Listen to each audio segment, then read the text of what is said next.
Hello friends, welcome back to Cosmopolitan Cornbread. My name is Constance, and over the weekend I spoke at an event and was asked to speak on biblical womanhood and marriage. And we had a very limited amount of time that I was able to speak and the other lady was able to speak. And because of that, I had to really cut out a lot of what I wanted to say that day. I had a lot of people who were really disappointed that they were not able to see the talk that was given. And so since it wasn't recorded or anything like that, I decided to go ahead and share my talk with all of you. This is actually my printout of my talk, but it's a little bit of an expanded version just because I am able to share all of the things that I need to without the time limit. So I'm just going to read this to you, and there'll probably be a little bit of comments here or there, just things that come to mind as I'm reading it. But when I am finished recording this and I upload this to YouTube, I will publish my notes here on my website, where you can download it as a PDF if you would like further study. All right, so again, I'm just going to read this to you. And like I said at the beginning, it was a talk on biblical womanhood and marriage. So in this time that we live in, we are witnessing a culture that seems to have a hard time defining what a woman is. Apparently, only biologists are qualified to tell if someone is a woman or a man, and even their expertise is considered questionable. There was even a movie made that was titled, "What is a Woman?" At the same time, we see a counterculture of young women who are embracing femininity. And you see Instagram accounts that frequently use terms like, "I'm in my sourdough era" or "my flour era." You even see young women embracing granny core because they wear an apron and can jellies and bake bread. There seems to be a lot of ideas of what a woman is or isn't, but the great thing for us is that we have a Most High God who knows exactly who we are and what He created us to be. When we look right at the beginning of the Bible in Genesis 2:18, we begin to see what His design was. Adonai, God, said, "It isn't good that the person should be alone. I will make for him a companion suitable for helping him." That's the CJB version of the Bible. Other translations use a variety of terms in this verse, such as a well-matched helper for him, a helper that is right for him, a helpmeet for him. So what is a helpmeet? To better understand this term, let's look at the Hebrew. There are two words used there that are translated as the phrase describing the soon-to-be Eve, and that is azer kenegedo. When I was in high school, I studied Latin, and I learned about language and about how words have roots. For instance, in English, we have equine or equestrian, and those come from the Latin word equus, equi, which is horse or horses. Hebrew is no different, and it also has words with roots, and sometimes those roots have roots, each adding layers of meaning to the words. So let's dig into azer kenegedo. The first word azer means help, succor, or one who helps, and the root of azer is azar. It is a primitive root which means to surround, to protect, to aid, to help, to succor. Think of a mother hen protecting her chicks. If you've ever raised chickens, you know a mother hen is nothing to be trifled with. Is it any wonder that evolutionists think that birds are actually just modern-day dinosaurs? But this helper is one that is protective and nurturing. It is also implied that it is someone who helps another obtain or reach some sort of goal. This word is used several times in the Bible, and most of the time it is referring to God Himself. This is not a subservient helper. Kenegedo, the second word in the phrase azer kenegedo, comes from the root word neged and has both a prefix and a suffix. The ke prefix means like, and the suffix o means of him or his. The root neged means in front of, in the presence of, opposite of, contrasting, conspicuously in front of, face to face. It also means to stand in front of, to lead, to announce, to clear the way. You'll notice that this is in front of and face to face, not behind or below. This is a matched pair who see eye to eye. Let's dig into that word contrasting for a moment. When I was young, I was a bit of an artist, and I was constantly drawing and painting and sculpting and all the artsy things. I took art classes, and one of the things that I learned about was color as a tool. When we look at a color wheel, we know that there are colors that are opposite one another. These colors are called contrasting colors. Often we think of them as colors that clash. They are completely different, warm colors versus cool colors. But the beauty of these contrasting colors is what their second name is: complementary. These contrasting colors complement one another. When they are used together properly and in balance, they enhance the traits of one another. So when you look at the Hebrew phrase, azer keneged o, and look at the roots and the picture that the words paint, what you see is a woman being described as a helper like him that stands face to face, complementing, enhancing, and refining his traits, clearing the way for him to serve the purpose and mission that was given to him by God.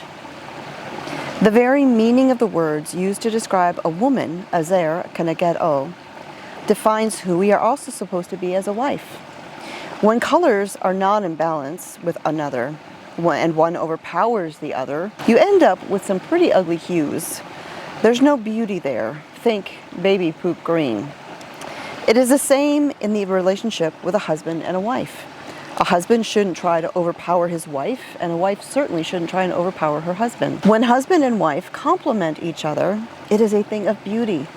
But when we clash, there is nothing pretty about it. Solomon himself said it's better for a man to live on top of a roof than in the house with a nagging wife.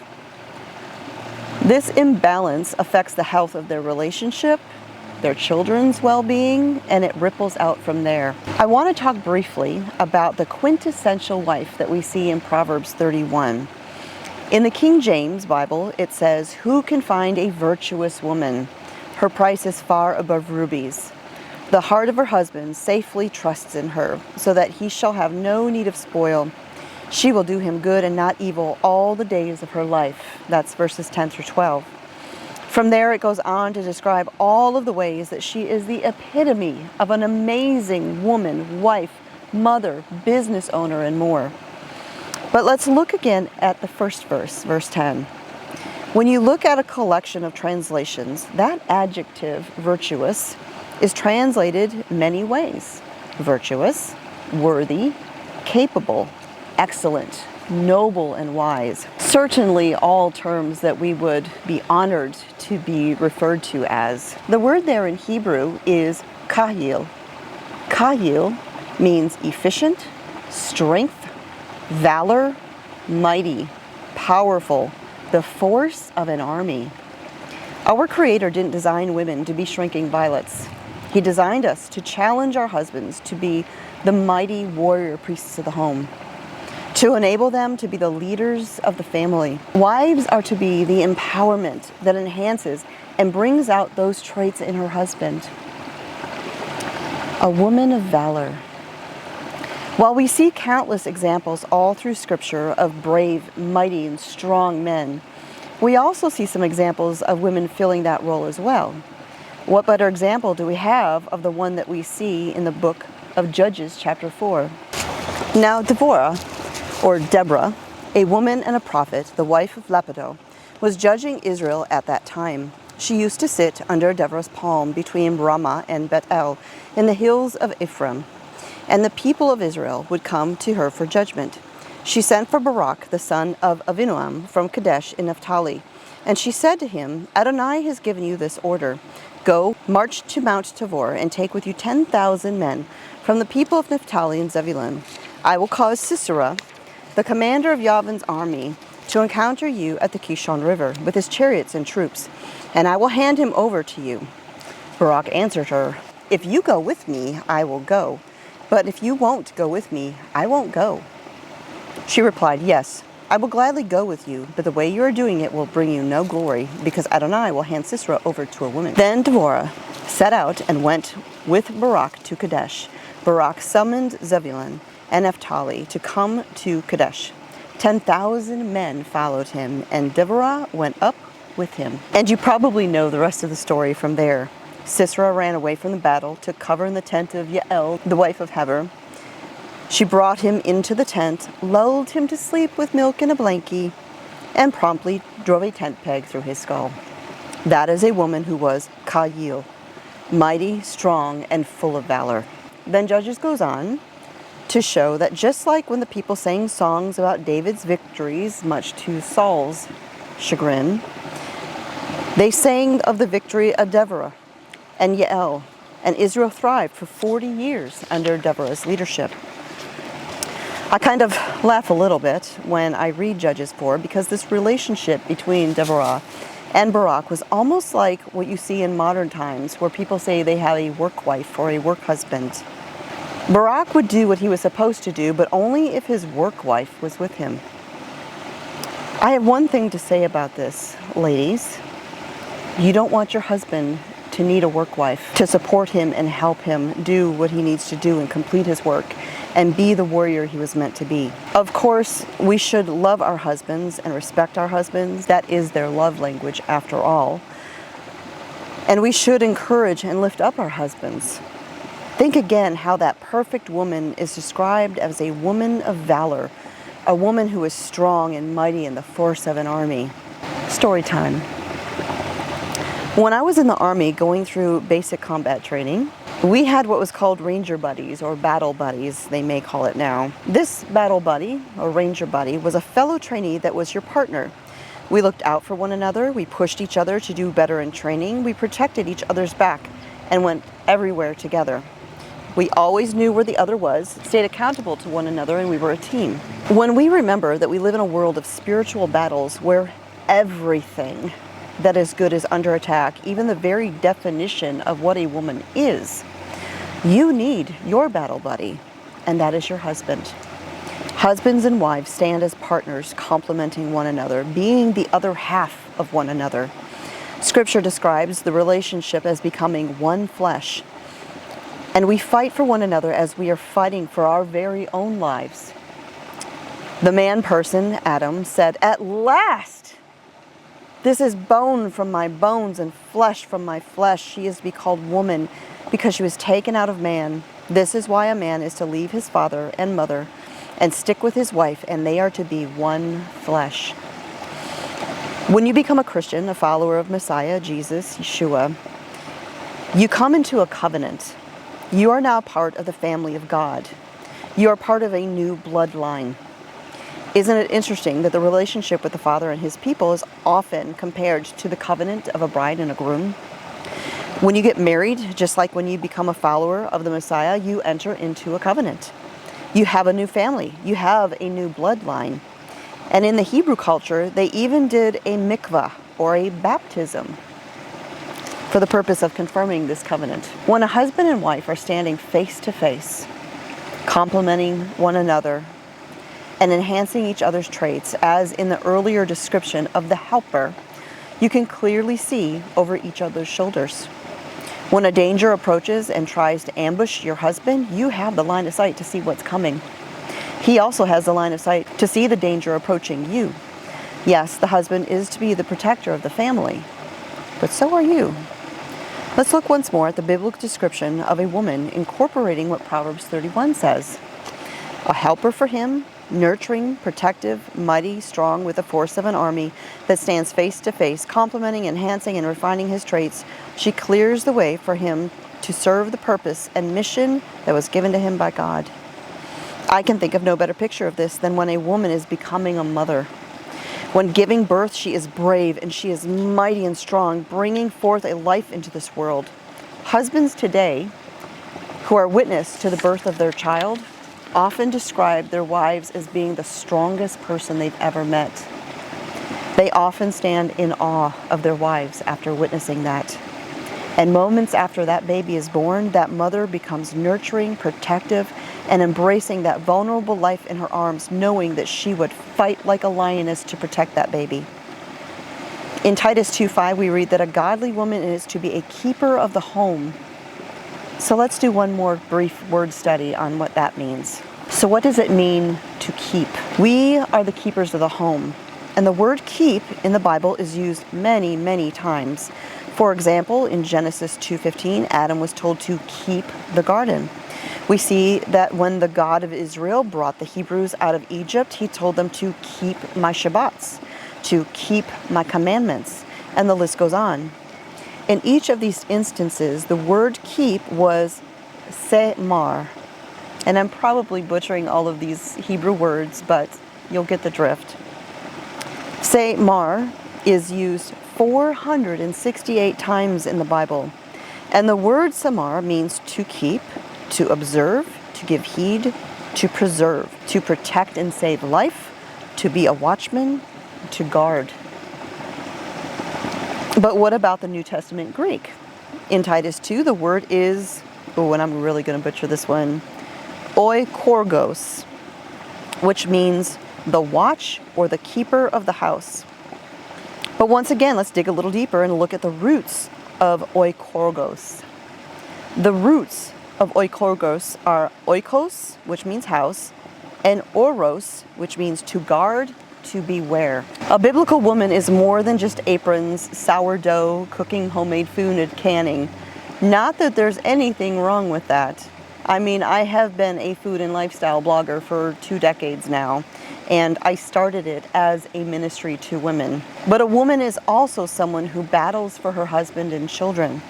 And one of our most important tools, or should I say weapons, for helping our husbands is prayer for him. And if you can, pray with him if your husband is a believer. We fight spiritual battles that come against our families, our children, our loved ones, the land where we live, and more.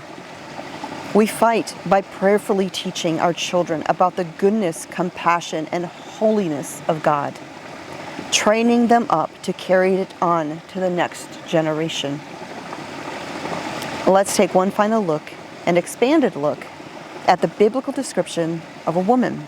A helper for him, nurturing, protective, mighty, strong, with the force of an army that stands face to face, complementing, enhancing, and refining his traits. She clears the way for him to serve the purpose and mission that was given to him by God.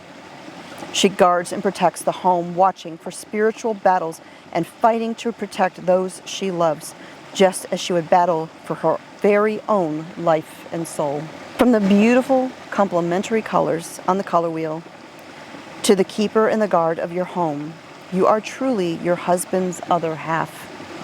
You stand with him as he leads the family. You make him complete, and you fight with him and for him.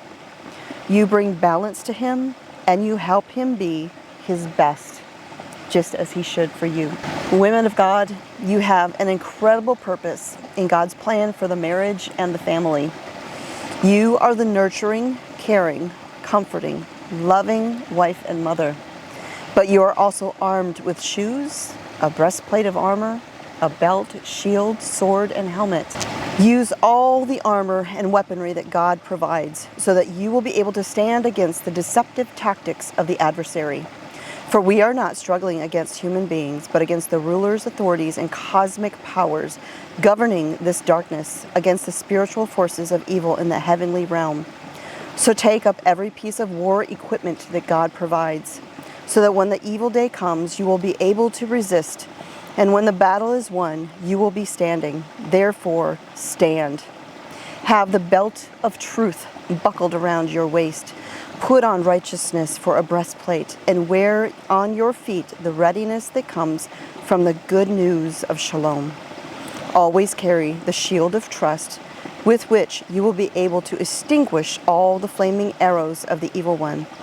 And take the helmet of deliverance, along with the sword given by the Spirit, that is the Word of God, as you pray at all times with all kinds of prayers and requests in the Spirit, vigilantly and persistently for all God's people. Ephesians 6:11 through 18. That is the expanded version of the talk that I gave over the weekend, and I hope it encourages you to step into the role as a biblical woman of who God really intended you to be. And again, you can get a printable version of this study in a PDF form on my website. I will put a link to that in the video description down below. Thanks for joining me here again at the homestead. My name is Constance from Cosmopolitan Cornbread. God bless, and I'll talk to y'all next time.